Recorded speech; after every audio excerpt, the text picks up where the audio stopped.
বাড়িতে যদি শুধু আটা বা ময়দা থাকে তাহলেই তোমরা যে কেউ অনায়াসে এত সুন্দর মুচমুচে খাস্তা বিস্কিট তৈরি করে নিতে পারবে আর প্রায় 6 মাস পর্যন্ত স্টোর করে রাখতে পারবে। বিস্কিটের আওয়াজ শুনে তোমরা নিশ্চয় বুঝতে পেরে গেছো কতটা মুচমুচে আর খাস্তা তৈরি হয়েছে এই বিস্কিট। পিকে ম্যাজিক ফুড ফ্যাক্টরিতে তোমাদের সকলকে স্বাগত জানিয়ে শুরু করছি আজকের বিস্কিটের সহজ রেসিপি। একটি মিক্সিং বোলে নিয়ে নিয়েছি 1 কাপ ময়দা। তোমরা এখানে ময়দার পরিবর্তে আটা নিলেও চলবে। আর 1 কাপ ময়দার জন্য নিয়েছি 2 কাপ সুজি আর দিয়ে দিচ্ছি স্বাদ মতো লবণ।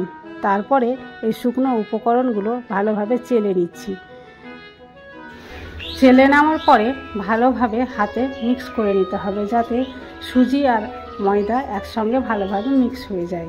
এরপরে দিয়ে দিচ্ছি 2 চামচ সাদা তেল আর ভালোভাবে মিশ্রণটা ময়ান দিয়ে দিচ্ছি।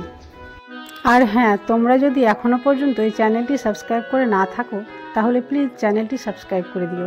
আর যদি আগে থেকে করে থাকো তাহলে তোমাদের জন্য রইল অশেষ ধন্যবাদ। তোমাদের সঙ্গে কথা বলতে বলতে আটাটা খুব সুন্দরভাবে ময়ান দেওয়া হয়ে গেছে। এবার এই আটাটার জন্য একটা চিনি আর জলের মিশ্রণ তৈরি করতে হবে। তার জন্য একটা পাত্রে নিয়ে নিয়েছি চিনি। যতটা চিনি মাপে দেখাচ্ছি ততটাই নিয়ে নেব জল। এই মেজারমেন্ট কাপের হাফ কাপ দিলাম চিনি আর সেটাতে দিয়ে দেবো হাফ কাপ জল। আর গ্যাসের ফ্লেম অন করে এটাকে ভালোভাবে গরম করে নেব। খুব বেশি তার করার প্রয়োজন নেই, শুধু চিনি আর জলটা ভালোভাবে মেল্ট হলেই হয়ে যাবে। এই যে দেখো, চিনি আর জলের মিশ্রণটা খুব সুন্দরভাবে তৈরি হয়ে গেছে।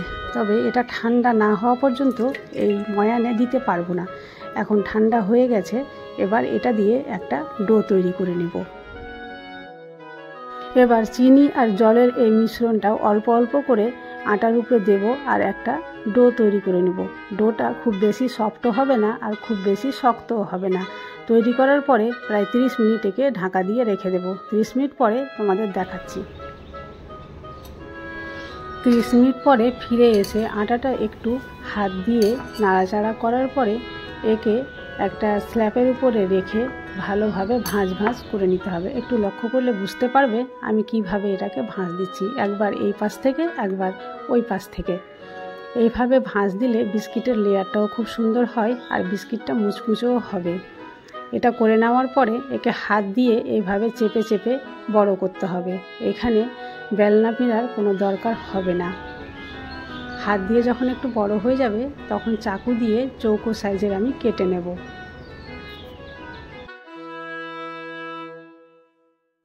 পিকে ম্যাজিক ফুড ফ্যাক্টরিকে তোমরা যদি ইনস্টাগ্রামে ফলো করতে চাও তাহলে ডেসক্রিপশানে লিংক দেওয়া রয়েছে, সেখানে গিয়ে অবশ্যই ফলো করতে পারো।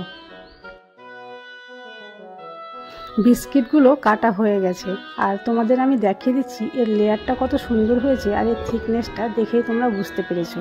এবার সবগুলো বিস্কিট আমি কেটে সরিয়ে রাখলাম আর গ্যাসের ফ্লেম অন করে একটা কড়াই বসিয়ে রেখেছিলাম।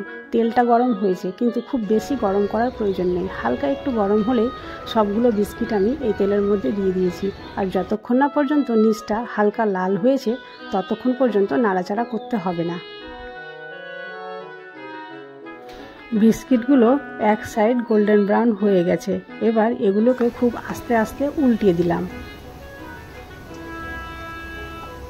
গ্যাসের ফ্লেম লো রেখে খুব ধৈর্য সহকারে এইভাবে উল্টে পাল্টে গোল্ডেন ব্রাউন কালার করে বিস্কিটগুলো উঠিয়ে নিতে হবে। এখানে আমার প্রায় 10 মিনিট সময় লেগেছে।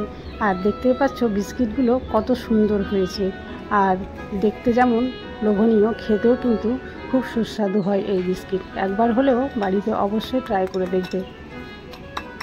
আজ তাহলে এই পর্যন্ত। কাল আবার দেখা হবে অন্য কোনো নতুন ভিডিওতে। ততক্ষণ পর্যন্ত তোমরা সবাই সুস্থ থাকো, ভালো থাকো।